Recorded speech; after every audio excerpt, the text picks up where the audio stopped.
আল্লাহ সুবহানাহু ওয়া তাআলা কোরআন কারীমের সূরা আল বাকারায় বলেছেন, ইয়া আইয়ুহাল্লাযীনা আমানু কুতিবা আলাইকুমুস সিয়াম। হে ঈমানদারগণ, তোমাদের জন্য আমি রমজানের রোজাকে ফরজ করে দিয়েছি। কামা কুতিবা আলাল্লাযীনা মিন ক্বাবলিকুম লাআল্লাকুম তাত্তাকুন। যেভাবে ফরজ করে দিয়েছি তোমাদের পূর্ববর্তীদের উপরে, ঠিক সেভাবেই তোমাদের উপরে আমি ফরজ করে দিয়েছি। সম্মানিত উপস্থিতি, এই বক্তব্যটি স্বয়ং আল্লাহ সুবহানাহু ওয়া তাআলার। এজন্যে আমাদেরকে মনে রাখতে হবে, আল্লাহ তাআলার বিধান আমাদেরকে আন্তরিকভাবে পালন করবার জন্যে আমাদেরকে সবচেয়ে বেশি সচেষ্ট হতে হবে। প্রিয় সুধী, এখানে যে কথাটুকু আল্লাহ তাআলা বলেছেন যে কামা কুতিবা আলাল্লাযীনা মিন ক্বাবলিকুম, যেভাবে তোমাদের পূর্ববর্তীদের উপরে রোজা ফরজ করা হয়েছে তোমাদের উপর ঠিক তেমনিভাবে করা হয়েছে। হযরতে আদম আলাইহিস সালাম থেকে শুরু করে এ পর্যন্ত সমস্ত নবীদের যুগে, সমস্ত রাসূলদের যুগে সব সময়ই রোজা ফরজ ছিল। সে রোজা কখনো কখনো আমাদের রোজার মতো আমরা যেভাবে রোজা রেখেছি এমন করে, কখনো কখনো পানি না খেয়ে পানাহার করে, কখনো কখনো কথা না বলে চুপচাপ থাকার মধ্য দিয়ে, কখনো আশুরার রোজা ফরজ ছিল, কখনো আইয়ামুল বীজ এই রোজাগুলো আবশ্যক ছিল। এভাবে করে করেই আল্লাহ সুবহানাহু ওয়া তাআলা রমজানের রোজাকে আমাদের জন্য ফরজ করে বলেছেন যে কামা কুতিবা আলাল্লাযীনা মিন ক্বাবলিকুম, যেভাবে তোমাদের পূর্ববর্তীদের উপর রোজা ফরজ করা হয়েছিল ঠিক তোমাদের উপরে সেভাবেই আমি রোজা ফরজ করে দিয়েছি। শেষের অংশে আল্লাহ তাআলা বলেছেন যে রোজা রাখার মধ্য দিয়ে, সিয়াম সাধনা পালন করার মধ্য দিয়ে আমি আল্লাহ তাআলা আশা করি তোমরা খোদাভীতি অর্জন করতে পারবে। লাআল্লাকুম তাত্তাকুন, আল্লাহ তাআলা বলেছেন। লাআল্লা এই শব্দটি কোরআন কারিমে যখন আসে তখন এটার সম্ভবত কিংবা সম্ভাবনা এই অর্থে না এসে সরাসরি আসবে আশা করা যায় তোমরা খোদাভীতি অর্জন করতে পারবে। সম্মানিত উপস্থিতি, আসুন এবার আমরা খোদাভীতি অর্জন কিভাবে করবে রমাদান কারিমের মধ্য দিয়ে। আজকে আমরা সে বিষয়গুলো অত্যন্ত সুনিপুণভাবে, অত্যন্ত সূক্ষ্মভাবে সে বিষয়গুলো আজকে আমরা জানি যে কিভাবে আমরা আল্লাহ সুবহানাহু ওয়া তাআলার পক্ষ থেকে কিভাবে আমরা তাকওয়া ভীতি অর্জন করতে পারবো এই রমাদান কারীমের মধ্যে। নবী করিম সাল্লাল্লাহু আলাইহি সাল্লাম বলেছেন, মান সামা রমাদানা ঈমানান ওয়া ইহতিসাবান গুফিরা লাহু মা তাকদ্দামা মিন যামবিহি। নবী করিম সাল্লাল্লাহু আলাইহি সাল্লাম বলেছেন, রমাদানুল কারীমে কেউ যদি বিশ্বাস এবং শ্রদ্ধা ভক্তির সাথে যদি রোজা রাখেন, ঈমানান ওয়া ইহতিসাবান, তাহলে কি ফল হবে? নবীজি বলছেন, গুফিরা লাহু মা তাকদ্দাম, রমজানের কারণে পূর্বের সমস্ত গুনাহগুলো তোমাদের থেকে আল্লাহ মাফ করে দিবেন। সুবহানাল্লাহ, পূর্বের সব গুনাহ মাফ করে দিবেন। রমজানটা পূর্ববর্তী সব গুনাহ মাফ করার সবচেয়ে বড় একটি হাতিয়ার। আমরা অনেকে গুনাহগার। একটি হাদিসে নবী করিম সাল্লাল্লাহু আলাইহি সাল্লাম বলেছেন যে মানুষকে আল্লাহ তাআলা ক্ষমা করে দেন, কিছু অফার আল্লাহ তাআলা দিয়ে রেখেছেন। একটি বিষয় হলো এমন যে এক ওয়াক্ত নামাজ থেকে আরেক ওয়াক্ত নামাজের মধ্যে কেউ যদি কোনো অপরাধ করে ফেলে, তাহলে ফজরের নামাজ তিনি আদায় করলেন, এই ফাঁকে দিয়ে তিনি কিছু টুকটাক ছোটখাটো গুনাহ তিনি করে ফেললেন। আবার জোহরে এসে তিনি যখন সালাত আদায় করলেন, নামাজ শেষে যখন তিনি বললেন আস্তাগফিরুল্লাহ আস্তাগফিরুল্লাহ আস্তাগফিরুল্লাহ, যখন তিনি বললেন, ক্ষমা যখন চাইলেন, তখন মুকাফফিরাত, তার জন্য কাফফারা হয়ে যায়, আল্লাহ তাআলা ক্ষমা করে দেন। সুবহানাল্লাহ। তার মানে হলো আপনি নামাজগুলো নিশ্চিত করেন, এক নামাজ থেকে আরেক নামাজের মধ্যে যদি কোনো ভুল হয়ে থাকে, নবীজি বলছেন তাহলে এই গুনাহগুলোকে আল্লাহ তাআলা ক্ষমা করে দেন। আরেকটি বিষয় হলো এমন, তো ফজর থেকে জোহরে কোনো গুনাহ করলেন, আল্লাহ মাফ করে দিলেন। জোহর থেকে আসরে কোনো অকারেন্স আপনি করে ফেললেন, কোনো দোষ করে ফেললেন, কোনো ভুল করে ফেললেন, তাহলে আসর পড়ার কারণে আল্লাহ তাআলা মাফ করে দিলেন। আসর টু মাগরিবের মধ্যে এমন কোনো ভুল হয়ে থাকলে সেটাও আল্লাহ তাআলা ক্ষমা করে দেন।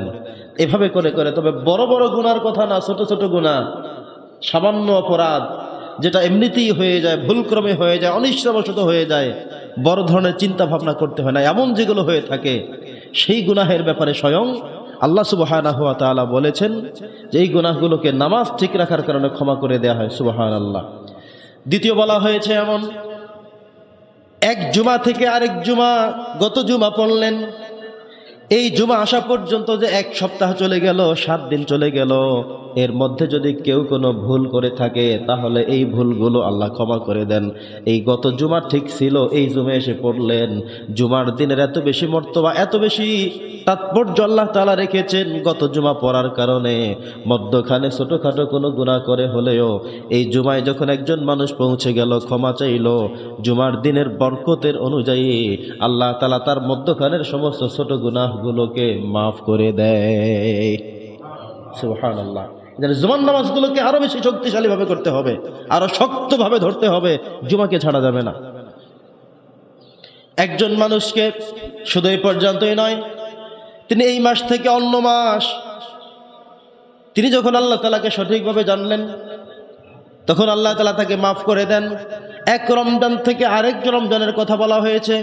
গত রমজান মাস আমরা যারা বেঁচে ছিলাম, সুস্থ ছিলাম, রোজাগুলো আমরা রেখেছি, ঠিক কিনা বলেন? রোজাগুলো রেখেছি, গত বছর চলে গেল, এই বছর আসতে আসতে ইতোমধ্যে আমরা হয়তো আরও কোনো ভুল করে ফেলেছি, আরও কোনো অন্যায় করে ফেলেছি, আরও কোনো ভুল ভ্রান্তি আমাদের থেকে হয়ে গিয়েছে। এই ভুলগুলো হওয়ার কারণে নবী করিম সাল্লাল্লাহু আলাইহি সাল্লাম বলেছেন, এক রোজা ঠিক মতো পালন করার কারণে আরেকটা রমজান মাস যখন চলে আসলো, ওই রমজান থেকে এই রমজানের ছোট ছোট গুনাহগুলোকে এই রমজানের ওসিলায় আল্লাহ তাআলা মাফ করে দেয়। সুবহানাল্লাহ। গত জুমায় আমরা যারা ছিলাম, গত রমজানে আমরা যারা ছিলাম, এই রমজানে এখন যারা আমরা চলে এসেছি, এই রমজানকে আবার তিনটা ভাগ করা হয়েছে। আউয়ালুহা রাহমা, প্রথম দশক হলো রহমতের, ওয়া আওসাতুহা মাগফিরা, মধ্যখানের 10 দিন হলো মাগফিরাতের, ওয়া আখিরুহা নাজাত, শেষ 10 দিন হলো নাজাতের 10 দিন। প্রথম 10 দিন হলো রহমত, দ্বিতীয় 10 দিন হলো মাগফিরাত, মানে রহমত থেকে মাগফিরাতের দশক আরো বেশি গুরুত্বময়। আবার সর্বশেষ দশক হলো নাজাত, সেটা এই 2 দশক থেকে আরো বেশি গুরুত্বময়। পড়েন সুবহানাল্লাহ। কেউ যদি রহমতের 10 দিনের মধ্যে ক্ষমা পেতে পারেন তাহলে তার কপাল ভালো, নসিব ভালো, ভাগ্য ভালো।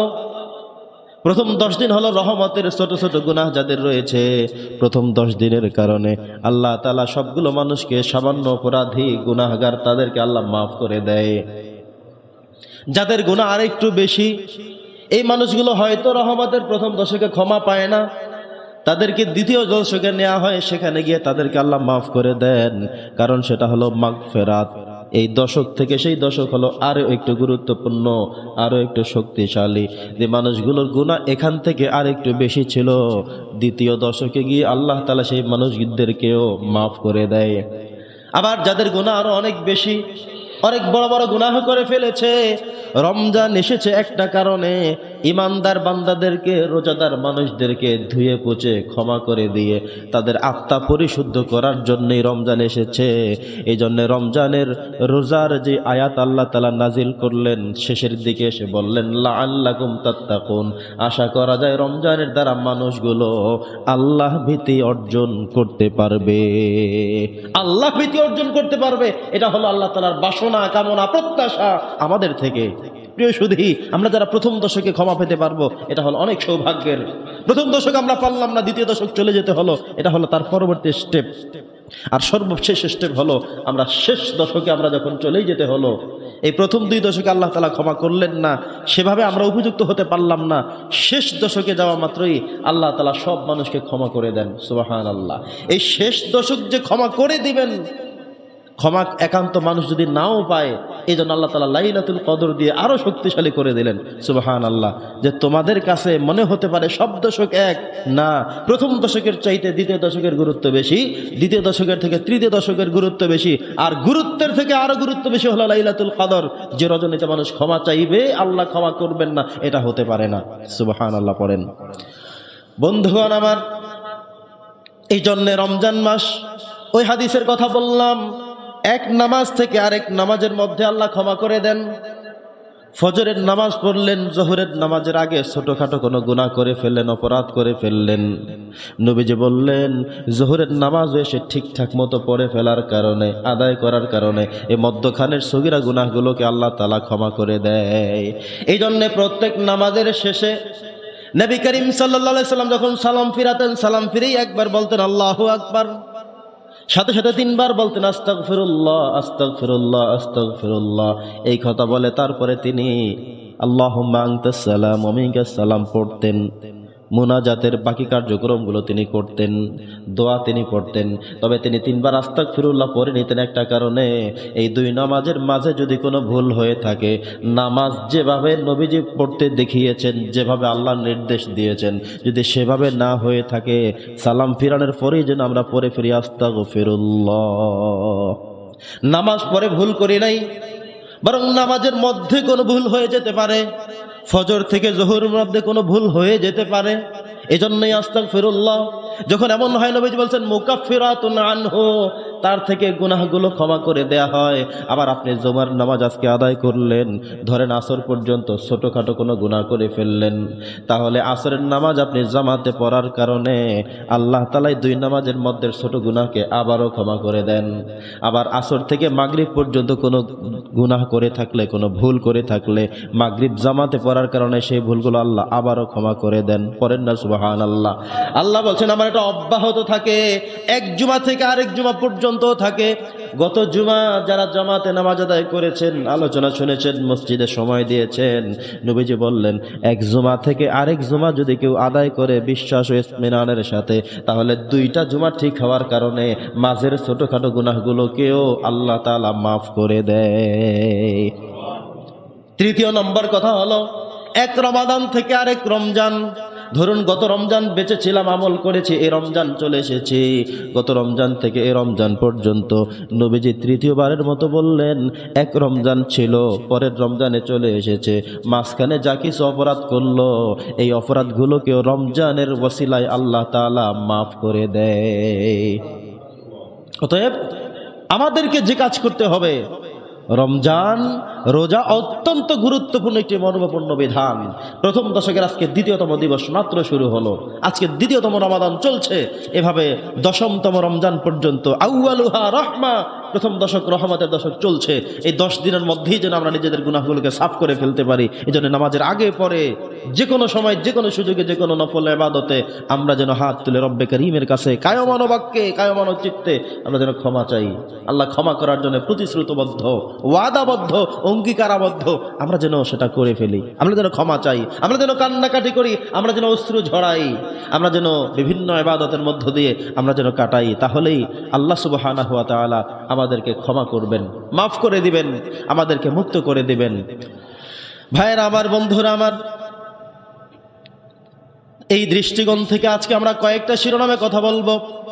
প্রথম বিষয় হলো রোজার প্রতিদান আল্লাহ সুবহানাহু ওয়া তাআলা নিজেই দিবেন।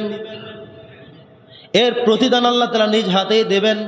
আল্লাহ বলছেন আস-সাওমু লি ওয়া আনা আজজি বিহি। এইটা একটা হাদিস, তবে এটাকে বলা হয় হাদিসে কুদসি। হাদিসে কুদসি মানে হলো যেই কথা আল্লাহ বলেছেন এমন কোনো কথা থেকে যায়, এটা আসছে হাদিসে, বলছেন নবী, তবে নবীজিকে বলার জন্য অর্ডার করেছেন কে? আল্লাহ। আল্লাহ বলছেন আস-সাওমু লি ওয়া আনা আজজি বিহি, রোজাটা আমি আল্লাহর জন্যই হয়ে থাকে।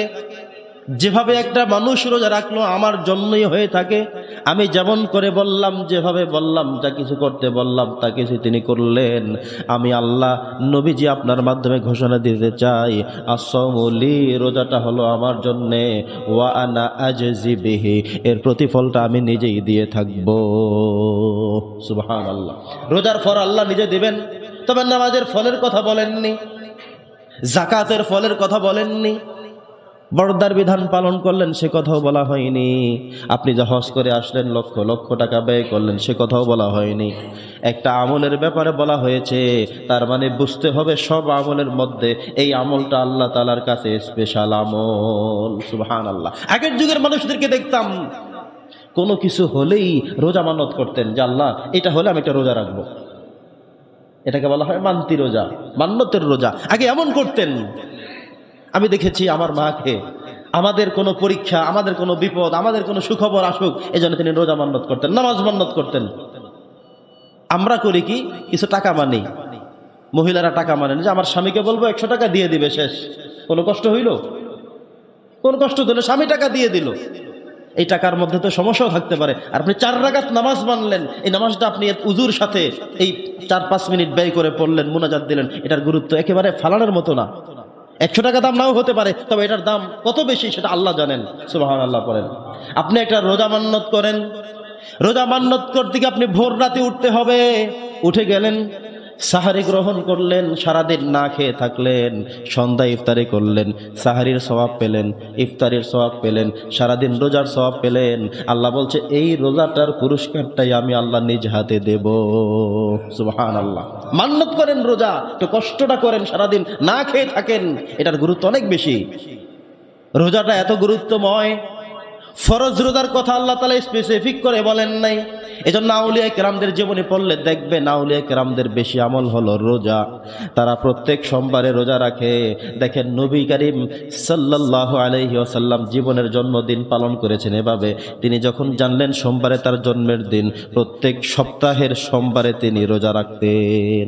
কিবারে? সোমবারে। আর আমরা কিভাবে খাবো সেই চিন্তায় থাকি, কেক খাবো না ভাত খাবো না কি খাবো এই চিন্তা করি। অথচ নবীজি বললেন আমার শিক্ষাটা তোমরা শুনে রাখো, পারলে সেটা আমল করো, খাওয়া দাওয়া না, না খেয়ে রোজা থাকা। করেন না সুবহানাল্লাহ? নবীজি না খেয়ে রোজা থাকতেন, আর আমরা সেই দিন খাওয়ার জন্য উদ্গ্রীব হয়ে পড়ি, তারিখ গুনে রাখি, কবে আসবে জন্মদিন, কবে অর্ডার করবো, কেক কাটবো, কে বন্ধুদেরকে দাওয়াত করলো, আয়োজন করলো, কত টাকা ব্যয় করলো। অথচ নবীজি সেই দিন শুকরিয়া হিসেবে, এই কৃতজ্ঞতা প্রকাশ হিসেবে তিনি রোজা রাখতেন, না খেয়ে থাকতেন। আছে আমাদের কোনো মিল নাই? মিল নাই কোনো। নবীজি না খেয়ে থেকে রোজা রাখতেন, যে রোজা আল্লাহ পছন্দ করেন। আর আমরা সেই দিন যারা করে, বিধর্মীদের কালচার পালন করে, এটা থেকে আমাদের মুক্ত থাকা লাগবে। তারা সেই দিন করে কি খাবারের আয়োজন করে, নবীদের সাথে কি মিলল? না খেয়ে রোজা আর ফুর্তি করে খাওয়া কখনোই সমান হলো না। বন্ধুগণ আমার, নবীজি প্রত্যেক মাসে 3টা রোজা রাখতেন, যাকে আইয়ামুল বীজ বলা হয়। আরবি মাসের 13, 14 এবং 15 3টা রোজা প্রত্যেক মাসেই রাখতেন, প্রত্যেক সপ্তাহে রোজা রাখতেন। রজব মাসে রোজা রাখতেন, শাবান মাসে রোজা রাখতেন, রমজান পুরো মাস তো রোজা রাখতেনই। রমজানের পরে আবার 6 রোজা একটা আছে, সেখানে ফজিলতের কথাও নবীজি বললেন। কারণ তিনি বিশ্বাস করতেন, তিনি জানতেন আল্লাহ যেহেতু বলেই দিয়েছেন আস-সাওমু লি, রোজাটা আমার জন্যে। দেখেন একটা মানুষ সারাদিন না খেয়ে থাকলো কার জন্যে? কেন?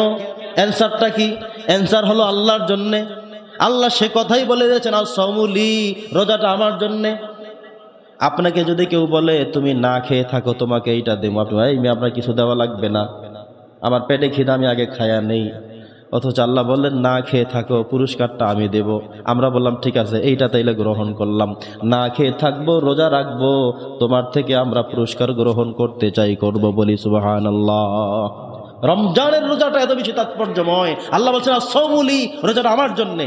না খেয়ে থাকলো, উপোস থাকলো, অত্যাচার থেকে অনাচার থেকে মুক্ত থাকলো, ওয়া আনা আজজি বিহি, প্রতিদানটা আমি নিজেই দেব। এবার আসুন, প্রতিদানটা কেমন হতে পারে?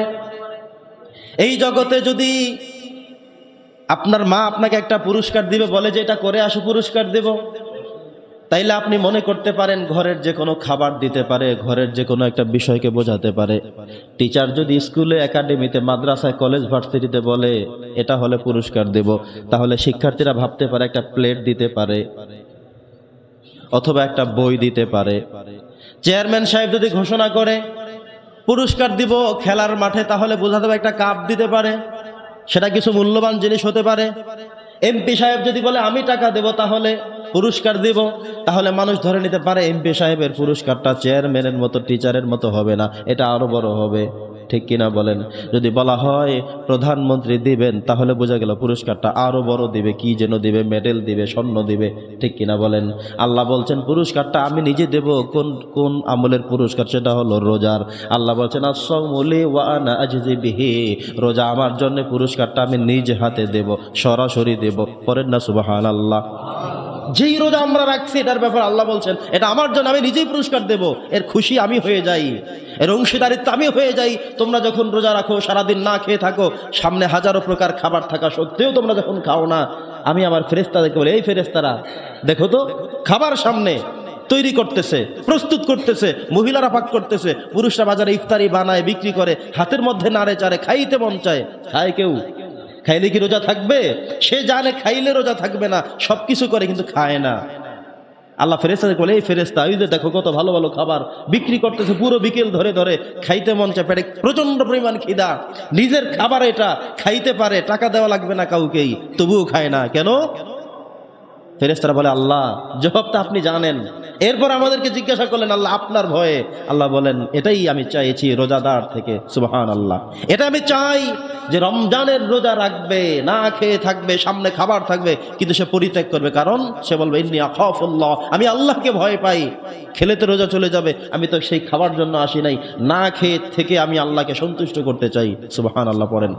এজন্যে সে মানুষটি বারবার খাবার সামনে পাওয়ার পরেও, হাত দিয়ে নাড়াচাড়ার পরেও খায় না। আবার যখন একজন মানুষ ইফতার নিয়ে সামনে বসে থাকে,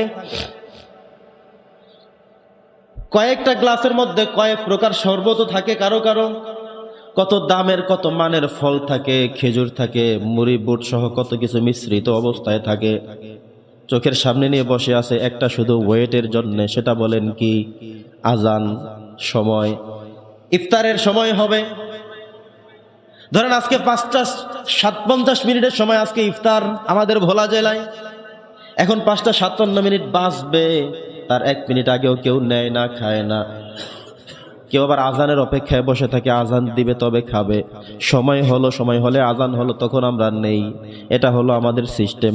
তো সময় হলো তখন আপনি নিবেন, তার আগে যে বসে আছেন 2 মিনিট, 5 মিনিট, 7 মিনিট, 20 মিনিট, এই যে বিশাল একটা সময় ধরে বসে আছেন, ফেরেশতারা এই জিনিসটা ভিডিও করতে থাকেন, অবজারভেশন করতে থাকেন। আল্লাহ তাআলা তো সবকিছুই জানেন, তবুও ফেরেশতাদেরকে বলে ফেরেশতারা, বান্দারা সামনে সারা দিন না খেয়ে রোজা ছিল, এখনো বসে আছে, খায় না কেন? সময় তো অল্প একটু বাকি। ফেরেশতারা বলে আল্লাহ উত্তর তো আপনার কাছে আছেই, তবু আমরা বলি আপনার ভয়ে তারা ইফতারের সামনে নিয়ে বসে আছে, অপেক্ষায় আছে, তবুও তারা খায় না। সুবহানাল্লাহ করেন, তবুও তারা খায় না। আজকে বসায় দেন না ভাই, কি হচ্ছে আপনাদের? সম্মানিত উপস্থিতি, তবুও মানুষ খায় না। রমজানের রোজা রেখেছে, সে জানের পুরস্কারটা সরাসরি আল্লাহ তাআলা দিবেন। তিনি খান না, তিনি ভক্ষণ করেন না, তিনি ইফতার করেন না, তিনি পানাহার করেন না, তিনি শরবত নেন না, পানি নেন না, কিছুই তিনি করেন না, কারণ তিনি জানেন এই পুরস্কারটা স্বয়ং আল্লাহ দিবেন। আল্লাহর থেকে পুরস্কার পেতে হলে আমাকে না খেয়ে থাকতে হবে, ধৈর্য ধারণ আরো করতে হবে। সময় হবে তো আমি ইফতারি করব, সময় হওয়া ছাড়া আমি ইফতারি করার কোনো সুযোগ নাই।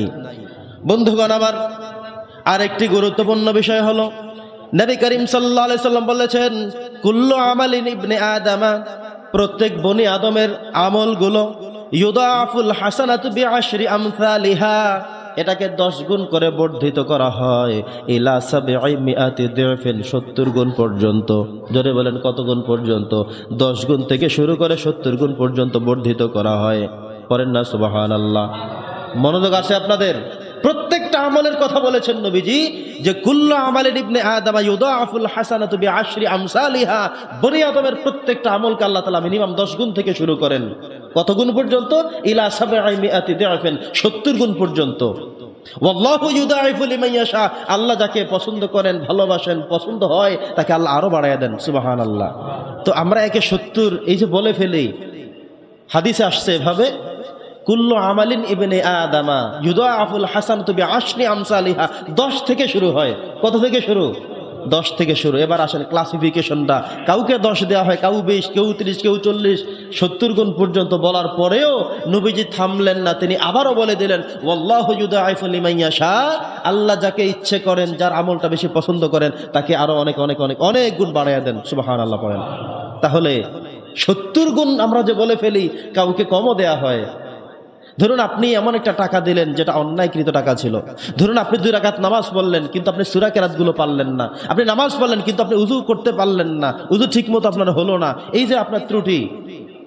আর আরেকজন মানুষ তিনি সব ঠিকঠাক করে আসলেন, তার কেরাত সুন্দর হলো, নামাজ সুন্দর হলো, সময় দিলেন, ভালোভাবে পড়লেন, তার নামাজ আপনার নামাজের মধ্যে অনেক ডিফারেন্স হয়ে যাবে। বুঝতে পেরেছেন কথা? আমরা অনেক সময় একটা তাআরুজ করি, মিল করি, অমুকের সাথে অমুক। এভাবে তো করবেন, কিন্তু আদালতে আখেরাতে গেলে দেখবেন যে কার সাথে কাকে মিশিয়ে দেন, কে কোথায় আছে। এই যে টুপিটা মাথায় দেওয়া সুন্নত, একজন মানুষ কন্টিনিউ টুপি মাথায় দিয়ে গেলেন, ওনার বয়স 40 বছর চলে, বুঝ হওয়ার পর থেকে মাথা থেকে টুপি রাখেননি। উনি বাজারে আসতে, নামাজ পড়তে, আসতে যাইতে সবসময় তিনি টুপি মাথায় দেন। তার এই যে টুপির একটা সওয়াব কি আছে না? বলবেন কথা আছে সওয়াব। উনি যে 60 বছর পর্যন্ত টুপি মাথায় রাখলেন, এই 60 বছরের এই একটা সুন্নতের কারণে তিনি গেছেন কোথায়? আরেকটা মানুষ নামাজ পড়তে এসেও টুপি মাথায় দিলেন না, তিনি আছেন কোথায়? যিনি নামাজ পড়তে এসেও টুপি খুঁজে পেলেন না, তাহলে তার পরবর্তী জীবনের অবস্থাটা তো তিনিই ভালো জানেন। স্কুলে গেলেন, মাদ্রাসায় গেলেন, বাজারে হাঁটলেন, সবকিছু করলেন, নাই টুপি। একটা মানুষ 60 বছর টুপি মাথায় দিয়েই রাখলেন, দুজনের মধ্যে একটা ব্যবধান কি হবে না? হবে না? একটা মানুষ 5 ওয়াক্ত নামাজ দৈনিক পড়লেন, আরেকজনের 40 বছরের সময় সে নামাজ পড়া শুরু করলেন। উনি 40 বছরে কোথায় গেছে? হিসাব আছে আপনার কাছে? দৈনিক 5 ওয়াক্ত করে পড়তে পড়তে পড়তে উনি গেছেন কোথায়? আপনার তো খবরও নাই। একটা মানুষ প্রত্যেকদিন সকালে তেলাওয়াত করে 1 পারা, আধা পারা, 2 পৃষ্ঠা করে পড়তেছেন, আর আপনি রমজান মাস আসলে শুধু খতম দেন, আর খবর নাই। তো যেই লোকটা প্রত্যেকদিন 2 পৃষ্ঠা করে পড়লো, সেই লোকের আমল আপনার আমল কি মিলাতে পারবেন? মাঝে মধ্যে আমাদের সমাজের মানুষ এটা মিলিয়ে ফেলে, কোনো খবর নাই। জুমার দিন এসে মনে করে সব করে ফেলছে, সবাইকে পিছনে ফেলে উনি সামনে। রমজান মাসে রোজা কয়টা রেখে উনি অনেক কিছু করে ফেললেন, 2-3 দিন তারাবির নামাজ পুরাপুরি পরে উনি মনে করে সব করে ফেললেন। কিন্তু আপনি ওই লোকটার দিকে চিন্তা করেন, যেই লোকটা তার জীবনে আমলগুলো কন্টিনিউয়াসলি করে যাচ্ছেন, তার হিসাব আপনি এখানে মিলাতে পারবেন না। জায়গা মতো মিলাতে পারবেন, আপনি এখানে হিসাব মিলাতে পারবেন না, কোনো কিছু দিয়ে পারবেন না। একটা মানুষ দাড়ি রাখছেন, জীবনে দাড়ি কাটেন নাই, তার মানে দাড়ি আছে মুখে, উনি রেখে দিয়েছেন। এই রাখার কারণে তার এই যে নেকিগুলো হচ্ছে, সওয়াবগুলো হচ্ছে, সুন্নতের উপরে দায়েম এবং কায়েম আছেন। আরেকজন মানুষ 60 বছর গিয়ে মাত্র দাড়ি রাখলেন, আর যেই লোকটা 20 বছর 18 বছর থেকে দাড়ি রেখে দিলেন, সমান কি হবে? আপনি 60 বছরে যে আপনি কত হাজারবার দাড়ি আপনি কাটলেন, সাজলেন, সেই জবাব আপনি কি দিবেন? আপনি নবীজি বলছেন, কেউ দাড়ির মধ্যে ব্লেড লাগালো মানে আমার গলার মধ্যে ছুরি লাগালো, নাউজুবিল্লাহ পড়েন। আপনি ছোট করে রাখেন অথবা শেষে পেলেন, অপরাধ, আপনি অপরাধী। আপনি ওই লোকের সাথে কেমনে মিলাবেন, কেমনে হিসেব দিবেন? আপনি আপনি ওখানে গিয়ে দেখবেন সে কোথায়, আপনি কোথায়, আপনি খুঁজেই তো তাকে পাবেন না। সে জান্নাতের কত উচ্চ মাকামে চলে গেছে। আমলগুলোর কি সওয়াব আছে না? তো এভাবে আমল করতে থাকেন, দৈনিক অল্প অল্প একটু একটু করে সব করতে থাকেন, হিসাব মিলাতে পারবেন না। তো যেটা বলছিলাম, নবীজি বলছেন, কুল্লু আমালিন ইবনে আদামা ইউদাফুল হাসানাতু বিআশরি আমসালিহা। আমার বনি আদমের মধ্যে যে মানুষগুলো যে নেক আমলগুলো করে থাকে, তাদের সওয়াব শুরু হয় 10 গুণ থেকে, ইলা 700 দিআফিন, 70 গুণ পর্যন্ত আমি আল্লাহ বাড়ায়া দেই। ওয়াল্লাহু ইউদাইফু লিমান ইয়াশা, যেই লোকটার আমলটা বেশি ভালো হবে তাকে আমি আরো বাড়ায়া দিতে কোনো সমস্যা নাই। সওয়াব দেয় কে? আল্লাহ তাআলা। আল্লাহর ভান্ডার কি খালি আছে? আল্লাহর যেখান থেকে সওয়াব দেন, যা সওয়াব দেন, এটা কি কোনো কমতি আছে? নাই, কোনো কমতি নাই। তিনি সওয়াব দিয়ে থাকেন, সমস্ত সওয়াব তিনি নিজে দেন। সুবহানাল্লাহ পড়েন। বন্ধুগণ আমার, আল্লাহ সুবহানাহু ওয়া তাআলা তার কাছে সমস্ত সওয়াবের আধার, সবগুলো ভাণ্ড বলেন, গোডাউন বলেন, মূল যেখান থেকে তিনি দেন, আল্লাহ বলছেন আমার কখনোই কমে যায় না, কমতি হয় না। এমন এক সওয়াবের ভান্ডার আমি আল্লাহর কাছে আছে, যেই বান্দারটা যত বেশি ভালো লাগে সেই বান্দাকে আমি তত বেশি বাড়াইয়া দেই, তবে 70 গুণ পর্যন্ত বাড়াইয়া দেই। এটা হলো নিম্ন রেট, শুরু হয় 10 গুণ থেকে। রমজান মাসে আপনি 1 টাকা মাত্র গরিবকে দিলেন, যন্ত্রণায় দিলেন না খুশিতে দিলেন, তাহলে সেটার মধ্যে একটা গুরুত্ব আছে। আপনি নামাজ পড়লেন, হুজুরের সাথে এসে ইতমিনান সাথে 2 রাকাত নামাজ পড়লেন, এটার আলাদা একটা গুরুত্ব আছে। আপনি দেখলেন সবাই পড়ে, পিছনের দিকে যাওয়ার জায়গায় নেই, সবাই নামাজ পড়তেছে, আহারে যাওয়ার কোনো সুযোগ নেই, তো বসে থেকে কি করবো, তাহলে 2 রাকাত নামাজ পড়ে নেই। এইটার মধ্যে আর স্বাভাবিকভাবে পড়ার মধ্যে একটু তফাৎ আছে না? নাই। এভাবে করেই তো আছে। 10 গুণ থেকে শুরু করে 70 গুণ পর্যন্ত নবী করিম সাল্লাল্লাহু আলাইহি ওয়াসাল্লাম বলেন, এখানে এভাবেই সওয়াব আল্লাহ তাআলা দিয়ে থাকেন। দ্বিতীয় নম্বর হলো, আল্লাহ তাআলা কিয়ামতের দিন রোজাদারকে একটু পানি পান করাবেন। সুবহানাল্লাহ পড়েন। রোজাদার বান্দাকে আল্লাহ তাআলা কিয়ামতের দিন পুরস্কার তো দিবেন, সেই সাথে আরো বলা হয়েছে আল্লাহ তাআলা হাউজে কাউসারের পানি নিজ হাতে তাদেরকে পান করাবেন। সুবহানাল্লাহ। আর যে একবার হাউজে কাউসারের পানি পান করতে পারবে, তার আর কখনো কোনোদিনও তিনি পিপাসার্ত হবেন না, তৃষ্ণার্ত হবেন না, পানি তার খাওয়া আর প্রয়োজন হবে না। সুবহানাল্লাহ। এমন পানি আল্লাহ তাআলা খাওয়াই দিবেন। আমরা কি সেই পানি খেতে চাই? আমরা কি সেই পানির উপযুক্ত হতে চাই? রোজা রাখার মধ্য দিয়ে নবী করিম সাল্লাল্লাহু আলাইহি সাল্লাম বলেছেন যে আল্লাহ সুবহানাহু ওয়া তাআলা তৃষ্ণার্ত মানুষদেরকে, পিপাসার্ত মানুষদেরকে, যারা রমজানের রোজা রেখেছেন, সারাদিন পিপাসার্ত ছিল, তৃষ্ণার্ত ছিল, এই মানুষদেরকে আল্লাহ তাআলা কিয়ামতের দিন হাউজে কাউসার অবধি তার কখনো আর পানির পিপাসার্ত তিনি হবে না, তৃষ্ণার্ত হবেন না, পানির কোনো প্রয়োজন তার জন্য হবে না, এমন এক পানি আল্লাহ তাআলা পরাইয়া দিবেন। সুবহানাল্লাহ।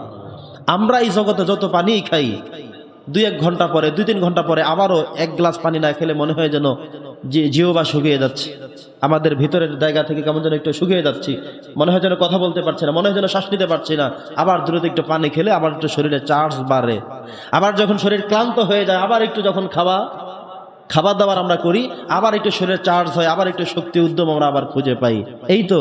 আর আল্লাহ বলছেন এমন এক পানি তিনি রোজাদারদেরকে পান করায় দেবেন, তারা আর কখনো পিপাসার্ত হবে না, তৃষ্ণার্ত হবে না। সুবহানাল্লাহ। আল্লাহর কাছে আমরা তৌফিক কামনা করছি রোজাগুলো আমাদের জন্য তেমন হয় যেমন হলে আল্লাহ খুশি হবেন, আর আমাদেরকে হাউজে কাউসারের পানি আল্লাহ নিজ হাতে পান করাবেন, আমরা সেই পানি গ্রহণ করতে চাই। আল্লাহ আপনি কবুল করেন, বলে আমিন। সম্মানিত সুধী, তো কিয়ামতের দিন এটা হলো আমাদের জন্য সবচেয়ে বড় পাওয়া। আল্লাহ নিজে পুরস্কার দিবেন, আল্লাহ নিজে পানি পান করায় দিবেন, সেটার মধ্যে রহমত এবং বরকতে ভরপুর। 3 নম্বর বিষয় হলো রোজাদারদের জন্য আল্লাহ তাআলা স্পেশাল একটা জান্নাত রেখেছেন। রোজাদারদের মর্যাদায়, রোজাদারদের মর্তবায় সেই জান্নাতের নাম হলো রায়্যান। নবী করিম সাল্লাল্লাহু আলাইহি ওয়াসাল্লাম বলেছেন যে লা ইয়াদখুলুহা ইল্লা সাইমুন, রমজানে যারা রোজা রেখেছেন তারা ছাড়া কেউ এই গেট দিয়ে প্রবেশ করতে পারবেই না। সুবহানাল্লাহ। তাহলে রোজাদারদের জন্য স্পেশাল করে জান্নাতটা রেখে দেওয়া হয়েছে। আমরা তো জানি যে রমজানের জান্নাতের মোট গেটের সংখ্যা হলো 8টা, জাহান্নাম 7টা, জান্নাতকে 1টা বাড়িয়ে দেওয়া হয়েছে। এটা আবদার করে আবেদন করে নেওয়া হয়েছে। সেই জান্নাতটা হলো রায়্যান, যেটা রোজাদারদের জন্য আল্লাহ তাআলা স্পেশাল করে রেখেছেন। নবী করিম সাল্লাল্লাহু আলাইহি ওয়াসাল্লাম বলেছেন লা ইয়াদখুলুহা ইল্লা সাইমুন, রোজাদার ছাড়া কেউ এই গেট দিয়ে প্রবেশ করতে পারবে না। অতএব রোজাদারদের গুরুত্ব এত বেশি দেওয়া হয়েছে। বন্ধুগণ আমার, রোজা আমরা রাখতে গিয়ে তৃষ্ণার্ত হতে পারি, ক্লান্ত শ্রান্ত হতে পারি, যত কিছু হোক না কেন, কিন্তু কখনো কোনো কারণে রোজা ছেড়ে দেব না। মনে থাকবে তো ইনশাআল্লাহ। 2টা কারণে রোজা ছাড়ার অনুমতি আল্লাহ নিজেই দিয়ে দিয়েছেন। বলছেন আইয়ামাম মা'দুদাত ফামান কানা মিনকুম মারিদান, কেউ যদি অসুস্থ হও, মারিদ মানে হলো অসুস্থ, আও আলা সাফারিন, কিংবা তুমি মুসাফির, ধরুন আপনার বাড়ি এখানে, একদিনের ইমার্জেন্সি কাজে আপনি ঢাকা যেতে হবে, আবার আসতে হবে। এই যে যেই দিন আপনি ঢাকা গেলেন, এই যে রাস্তার মধ্যে প্রচন্ড পরিমাণে রৌদ্রের যেই অবস্থা, কিরণ, এটা আপনি এক জায়গা থেকে আরেক জায়গা গেলেন, সফর করলেন, ডাক্তার দেখালেন, আবার ব্যাক করলেন, এই যে বড় একটি আপনার চাপ, এটাকে বলা হয়েছে সফর, এটাকে বলা হয়েছে মুসাফির। আল্লাহ বলছেন এই সময় তুমি রোজাটা ছেড়ে দিতে পারবা। ধরুন আপনি লঞ্চের মধ্যে সাহারি খাবেন, সে ব্যবস্থাটাও ক্ষীণ। আবার আপনি নেমে যে আপনি যেখানে কাজ করবেন, ডাক্তার দেখে আবার ব্যাক করবেন, এই জায়গাটাও কষ্টকর। আপনি দেখবেন যে এমনিতেই আপনি অনেক হতাশ হয়ে গেছেন, আপনি ক্লান্ত হয়ে গিয়েছেন, আপনার জিহ্বা শুকিয়ে যাচ্ছে, আপনি মারা যেতে পারেন, বড় ধরনের ক্ষতি হয়ে যেতে পারে। এই জায়গাটার জন্য আল্লাহ তাআলা অনুমতি রেখেছেন, নির্দেশ না, অনুমতি রেখেছেন। আবার অনেক সময় এমন হয় একজন মানুষ প্রচন্ড পরিমাণে অসুস্থ, এমত অবস্থায় তাকে স্লাইন না গাঁথা হলে, এমত অবস্থায় তিনি ঔষধ সেবন না করলে তার বড় ধরনের ক্ষতি হয়ে যেতে পারে। তাহলে দ্রুত তাকে রোজা ভেঙে, রোজা ছেড়ে দিয়ে তিনি চিকিৎসা গ্রহণ করবেন। আবার তিনি যখন সফরে আসেন, তিনি রোজা রাখলেও তিনি ক্লান্ত হয়ে যাওয়ার কারণে, অসুস্থ হয়ে যাওয়ার কারণে তিনি রোজা ছেড়ে দিতে পারবেন। 2টা জায়গায় অনুমতি আছে। কিন্তু শুধু শুধু ইচ্ছে করে করে আপনি রোজা রাখলেন না, ছেড়ে দিলেন, হাদিসের মধ্যে নবীজি বলছেন সারা জীবন যদি তিনি তারপরে রোজা রাখেন, একটা রোজার সমান তিনি করে দিতে পারবেন না। ইন্না লিল্লাহি ওয়া ইন্না ইলাইহি রাজিউন। বুঝতেছেন কথা? একটা রোজা আপনি এমনিতেই ছেড়ে দিলেন, বন্ধু বন্ধু বলে যে রোজা ছাড়তে পারবা কে, তাই দূরে রোজা ছাড়াই কোনো ব্যাপার, দে আমি খেয়ে নেই। কেন ছাড়লেন আপনি? আপনার বন্ধু বলল, আপনি সেজন্য একেবারে রোজা ছেড়েই দিলেন। আপনি কি জানেন রোজা ছেড়ে দেওয়া কি? একটা রোজা কেউ যদি ইচ্ছাক্রমে ভেঙে ফেলেন, তাহলে তাকে কাজা এবং কাফফারা দিতে হয়। কাজা মানে হলো একটার পরিবর্তে একটা আবার প্রথমে রাখবেন, কাফফারা হলো একাধারে 60 দিন রোজা রাখবেন, 60টা রোজা রাখবেন। 59তম দিনের দিন গিয়ে যদি আপনি অসুস্থ হয়ে রাখতে না পারেন, তাহলে আবার নতুন করে 60টা রাখতে হবে। কথা কি বুঝতেছেন? তাহলে গুরুত্ব কি বোঝেন? একটা রোজা ভাঙলে এত বেশি জরিমানা আপনাকে দিতে হবে। ওই তো 60 দিন রাখলেন, নবীজি বলছেন 60 দিন রাখার পরেও রমজান মাসে একটা রোজা রাখলে তিনি যা হতে পারতেন, যা করতে পারতেন, ওই পরে 60 দিন রোজা রেখেও একটার সমান তিনি করতে পারেন নাই। আল্লাহু আকবার। এজন্যে রোজাকে হেলায় ছেড়ে দিবেন না। মাঝে মধ্যে এমন হয় না, আমরা উঠে দেখি আজান দিয়ে ফেলছি, তো রোজা তো ধরতে পারলাম না, সমস্যা নেই, ধরতে পারাটা এটা বড় বিষয় না। আপনি সুবহে সাদিক থেকে শুরু করে ইফতারি করা পর্যন্ত আপনি এখন রোজা রাখার নিয়ত করে দেন, রেখে দেন, এটাই হলো এখন আপনার কাজ। রাখতে পারেন না, সাহারি খেতে পারেন না, এটা বড় অজুহাত না, বড় সমস্যা না। আপনি সাহারি খেতে উঠতে পারেন না, সেটা আপনার দোষ। আপনি সেই দোষ স্বীকার করে এবার আপনি রোজার নিয়ত করে থেকে যান, আপনার ডবল শাস্তি। কিন্তু রাখতে হবে। আপনি বলবেন সেহরি খেতে পারি নাই, তার মানে এখন সকালে খাবো, দুপুরে খাবো, 3 বেলা খাবো, পরে রাখবো, এই সুযোগ নাই। আপনি উঠতে পারেন নাই, সেটা আপনার ব্যর্থতা, আপনার দোষ, আপনার মাথায় সেটা বহন করবেন। কিন্তু আপনাকে রোজা রেখে আপনার কাজ আজকে কমায় দেন। অন্যান্য দিন এত এত এত কাজ করেন, আজকের সমস্ত কাজগুলোকে সংক্ষিপ্ত করে ছোট করে নিয়ে আসেন, এসে আপনি রোজাকে কনফার্ম করেন। রোজা ছাড়ার সুযোগ নাই।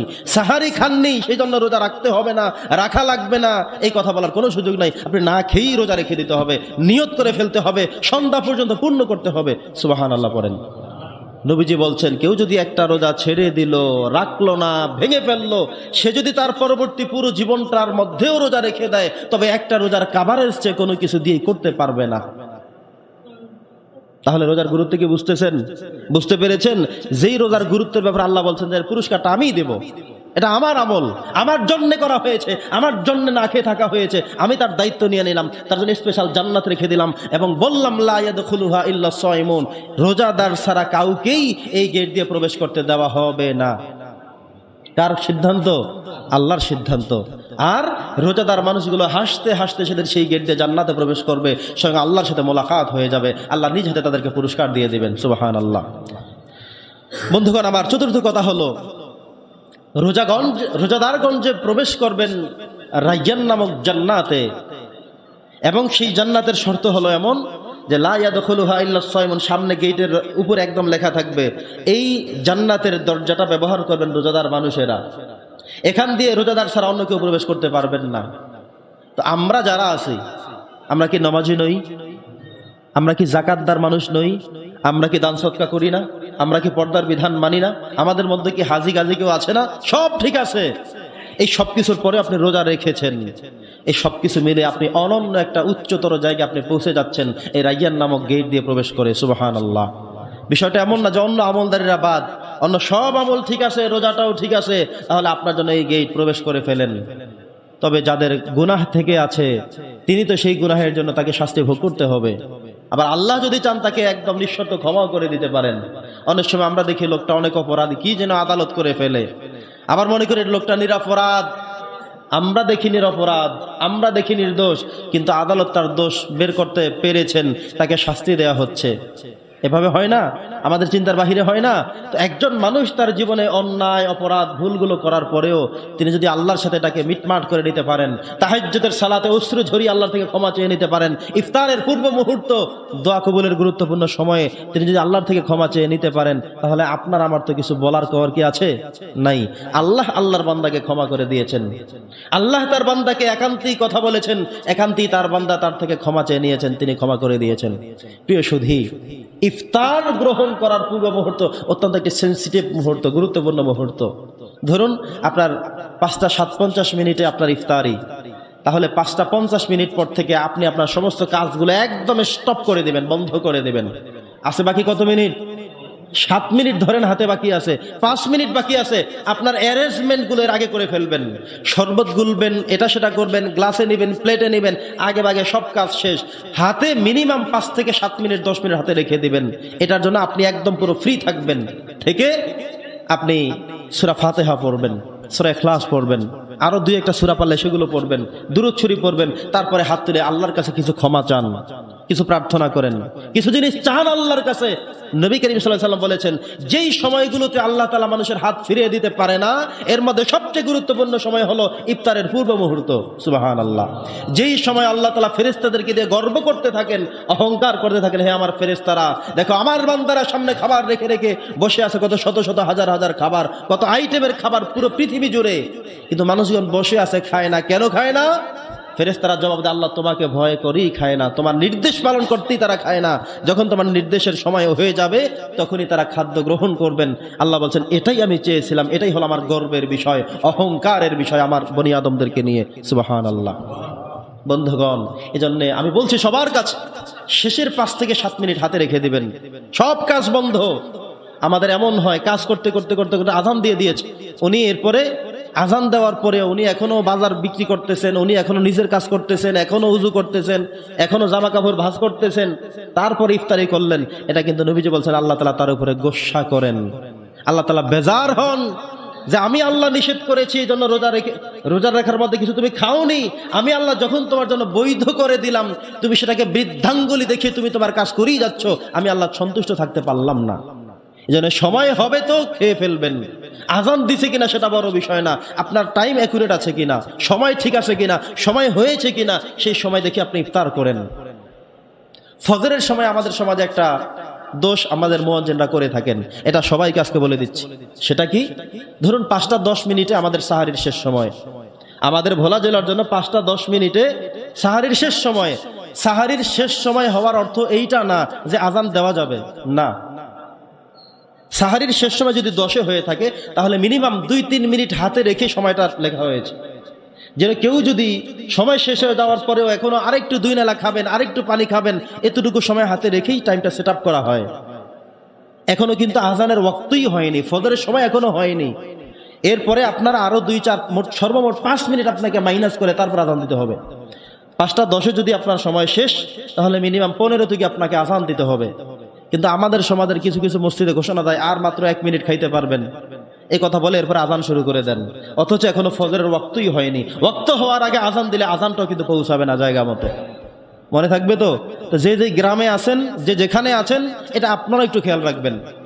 সব মুয়াজ্জিন তো আর অনেক বড় শিক্ষিত না, অনেকে 6-7 পড়ে, বা হাফিজ মানুষ, বা কাউমিতে পড়ে, বা ছোটখাটো মানুষ, বা মূর্খ মানুষ আজান দিতে জানে, আমরা তাকে দিয়ে মুয়াজ্জিনি করাই, হয় না এমন? তো সে তো আর মুফতি না, সে তো সব জানে না। তাকে আপনারা বলে দিবেন, শিখিয়ে দিবেন যে না, সময় শেষ হওয়ার সাথে সাথেই আজান দেয়া যাবে না, মিনিমাম 5 মিনিট ওয়েট করে তারপরে আজান, তারপরে নামাজের ব্যবস্থা। মনে থাকবে তো ইনশাআল্লাহ? তো এই কাজটা আমরা করি। আমি যেটা বলছিলাম, ইফতারি করার সময়টা অত্যন্ত সেন্সিটিভ, গুরুত্বপূর্ণ, দোয়া কবুলের সময়। সেই গুরুত্বপূর্ণ সময়টা যেন আমরা হেলায় ছেড়ে না দেই, আমি সবাইকে এটা মনে রাখার জন্য বললাম। 5 নম্বর কথা হলো, রোজা হলো ঢাল স্বরূপ, লাঠি স্বরূপ। নবী করিম সাল্লাল্লাহু আলাইহি ওয়াসাল্লাম বলেছেন আস-সাওমু জুন্নাহ, রোজা হলো ঢাল স্বরূপ। বলেন সবাই, রোজা কি স্বরূপ? ঢাল স্বরূপ। ঢাল মানে কি? সমস্ত অন্যায় থেকে আমাকে এই লাঠিটা মুক্ত রাখে। অনেক সময় দেখবেন পাগল যদি লাঠি হাতে নিয়ে হাঁটতে থাকে, ওই পোলাপান যে আগে চাইলে কিছু করতো এখন আর করে না। পাগল যদি হাতে একটা ইট নিয়ে হাঁটতে থাকে, আগে পোলাপান যে চাক টাক মারতো সেটাও মারবে না, জানে এটা মারলে ইট হাতে আছে ওইটাই মারবে, কিন্তু এই জন্য ভয়ে তারে আর কিছু বলে না। ঠিক আছে? পুলিশের হাতে যদি গুলি থাকে তাহলে মানুষ কিন্তু নীরবে হিচ্ছে করে, এখানে অন্যায় করা যাবে না, মেরে দেবে। কিন্তু পুলিশের হাতে যখন লাঠি থাকবে তখন কিন্তু মানুষ মনে করে না, এখানে হইচই করলে মাইর শুরু করবে। পুলিশের মায়ের উপরে কোনো প্রতিবাদ নাই, সেনাবাহিনীর মায়ের উপরে কোনো প্রতিবাদ নাই। ও মারবে, সেটা আপনাকে খেয়ে আলহামদুলিল্লাহ পড়েন আর নাউজুবিল্লাহ পড়েন, এরপর আপনাকে যাইতে হবে। সেনাবাহিনী কেন মারলো, পুলিশ কেন মারলো, এই জন্য বিচার কোথাও দেওয়ার সুযোগ আছে? নাই। মায়ের দিছে তো খাইবেন, তারপরে যাইবেন। এখানে বিচার মামলার কোনো কিছু নাই। তো আল্লাহর নবী বলেছেন যে আস-সাওমু জুন্নাহ, রোজা হলো লাঠি স্বরূপ। এই লাঠি কি করে? সমস্ত অন্যায় থেকে বাঁচাইয়া দেয়, সমস্ত অন্যায় থেকে বাঁচায়। ধরেন দুপুরের পর আপনি জোহর পরে বাসায় রওনা করছেন, একজন আপনাকে 2টা গালি দিল, আপনি এখন বলেই ফেললেন যে ভাই রোজা আছি, এই কারণে আর তোমারে গালি দিলাম না, গেলাম। ঠিক আছে না কথা? একজন আপনাকে একটু জুলুম করলো, আপনি বলেই ফেললেন ভাই রোজা থাকার কারণে পারলাম না, নাইলে কিন্তু তোমার খবর ছিল আজকে। মানে আপনি শারীরিকভাবে দুর্বল। কে দুর্বল করছে আপনাকে? রোজা। আপনার শক্তি কিন্তু একেবারে কমে যায় নাই, আপনি কিন্তু শেষ হয়ে যান নাই, কিন্তু আপনি যে রোজা, এটা আপনার পুরো 3.5 হাত বডির মধ্যে কাজ করতেছে। কেউ গালি দিলেও আপনার এখান থেকে গালি আসে না, কেউ আঘাত করলেও আপনি আঘাত দিচ্ছেন না, কেউ কটু কথা বললেও আপনি তার প্রত্যুত্তর দিচ্ছেন না। ঠিক না কথা? নবীজি বলছেন আস-সাওমু জুন্নাহ, রোজা হলো লাঠি স্বরূপ। লাঠি কেমন? সমস্ত অন্যায় থেকে মুক্ত রাখে। এই রোজা থাকার কারণে ভাই রোজা আছি, এই সুদঘুষ আমি এই সময় রোজার মধ্যে খাইতে পারবো না, রোজার মধ্যে এটা ধরা যাবে না, রোজার পরে এসে দেখা কইর। মিথ্যা কথা বলবে যে রোজা আছি, কেমনে এমন কথা বলি। গীবত করবে যে রোজা আছি, কেমনে আমি গীবত করি। তার মানে এই রোজাটা ঢাল স্বরূপ হওয়ার কারণে আপনার সমস্ত অন্যায়গুলো থেকে আপনাকে মুক্ত করছে। সমস্ত অন্যায় করার আগে আপনাকে থামিয়ে দিচ্ছে। আপনি যে মিথ্যা বলবেন, আপনি যে চগলখুরি করবেন, আপনি যে গীবত করবেন, আপনি যে কাউকে মারতে যাবেন, কাউকে যে জুলুম করতে যাবেন, কাউকে গালিগালাজ করবেন, এই সব কিছু আপনাকে থামিয়ে রাখছে শুধু একটা আমল। সেটা কি? বলেন সবাই।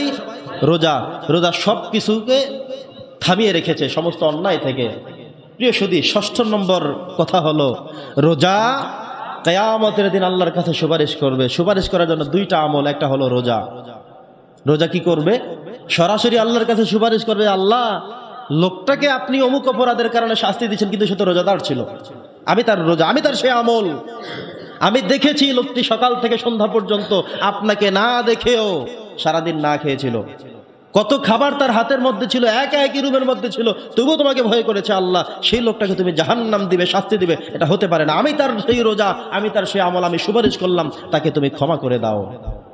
সুবহানাল্লাহ পড়বেন না? তাহলে রোজাটা কি করবে? কিয়ামতের দিন আল্লাহর কাছে সুপারিশ করে আপনাকে জান্নাতের পথকে উন্মুক্ত করে দিবে, সুগম করে দিবে, সহজ করে দিবে। সুবহানাল্লাহ পড়েন। তো রোজা এমন একটি গুরুত্বপূর্ণ আমল, যে আমল আমরা নিয়মিত করলে, যে আমল আমরা যথাযথভাবে করলে আল্লাহ তাআলা আমাদের জন্য জান্নাতকে কনফার্ম করে রেখে দিবেন। এবং স্পেশালভাবে রোজাদারের জন্য সেদিন আল্লাহ তাআলা একটি গেট দিয়ে আমাদেরকে প্রবেশ করে সম্মানিত করবেন, পুরস্কৃত করবেন। সপ্তম নম্বর কথা হলো, রোজাদার একজন মানুষকে আল্লাহ তাআলা তার সমস্ত গুনাহ থেকে ক্ষমা করার ব্যবস্থা করে দেন। ওই যে বললাম, গত রমজান থেকে এই রমজান মধ্যখানে অনেক ছোট ছোট ভুল, অপরাধ, খারাপ কিছু রয়েছে, শুধুমাত্র ওই রমজান ঠিকমতো পালন করেছেন, এই রমজান আপনি শুরু করেছেন, আবারও টুপি মাথায় দেওয়া শুরু, আবারও নামাজ পড়া শুরু, আবারও রোজা রাখা শুরু। নবী করিম সাল্লাল্লাহু আলাইহি ওয়াসাল্লাম বলেছেন, তাহলে মুকাফফিরাতুন আনহু, তার জন্য মধ্যখানে সমস্ত ছোট ছোট ভুলগুলো ক্ষমা হিসেবে হয়ে যায় এই রোজা, ওই রোজা থেকে এই রোজা সে নিয়মতান্ত্রিকভাবে ঠিক করার কারণে। এজন্য রোজা আমাকে ক্ষমার রাস্তা দেখায়। রোজার 3টা দশক আমাকে ভাগ করে দেওয়া হয়েছে। প্রথম দশক ক্ষমার, দ্বিতীয় দশকে ক্ষমা করে দেওয়া হয়, তৃতীয় দশকও আরো বড় প্রচন্ড পাপী অপরাধী মানুষদেরকেও আল্লাহ তাআলা ক্ষমা করে দেন। রোজা আল্লাহ তাআলা এনেছেন এই কারণে যে রোজার মধ্য দিয়ে মানুষগুলো যেন তাদের অপরাধ গুনাহগুলো পাক সাফ হয়ে ধুয়ে মুছে সে যেন পবিত্র হতে পারে। এত কিছু করার পরেও যারা হলো না, আল্লাহ স্পেশাল করে একটা লাইলাতুল কদরও দিয়ে দিয়েছেন, যে লাইলাতুল কদরে আসো, কথা হবে, দেখা হবে। কার কথা? আল্লাহর কথা। কদরের রাতে আসো, আসো মানুষ আসো, কদরের রাতে আসো, দেখা হবে মসজিদে, দেখা হবে ইবাদতের জায়গায়, কথা হবে তোমার সাথে নামাজের মাধ্যমে, ক্ষমা করে দেওয়া হবে তোমাকে। এই কদর আমি সে কারণেই দিলাম। সুবহানাল্লাহ পড়েন। লাইলাতুল কদরে সেই কথাগুলোই বলা হয়েছে। লাইলাতুল কদরের ব্যাখ্যায় হাদিসে একই কথা বলা হয়েছে, আসো কদরে, দেখা হবে সেখানে, ক্ষমা করা হবে সবাইকে, যারা আসবেন ক্ষমা চাইবেন, আল্লাহ সবাইকে ক্ষমা করে দিবেন। এই জন্য স্পেশাল করে এই রমজানের পুরো 3টা দশকের শেষ দশকে গিয়ে আবার ফাঁস করে না দিয়ে বেজর রাতগুলোর মধ্যে রেখে দিয়ে 29 রাত পর্যন্ত আপনাকে আল্লাহ তাআলা ইবাদতের মধ্যে চান, যেন আপনি ইবাদত ছেড়ে না দেন। 27 করবেন, 29 করবেন। আল্লাহ বলছেন, আসো দেখা হবে কদরে, ক্ষমা করা হবে সেখানে তোমাদেরকে সাদরে। অতএব আমরা যেন লাইলাতুল কদরের এই রজনী পর্যন্ত অপেক্ষায় থাকি, আমলগুলো করি। প্রথম 2 দশকের মধ্যে বা প্রথম দশকের মধ্যেই যেন আমরা ক্ষমাপ্রাপ্ত বান্দাদের কাতারভুক্ত হতে পারি। আল্লাহ তাআলা তৌফিক দান করেন। ওয়া মা আলাইনা ইল্লাল বালাগ।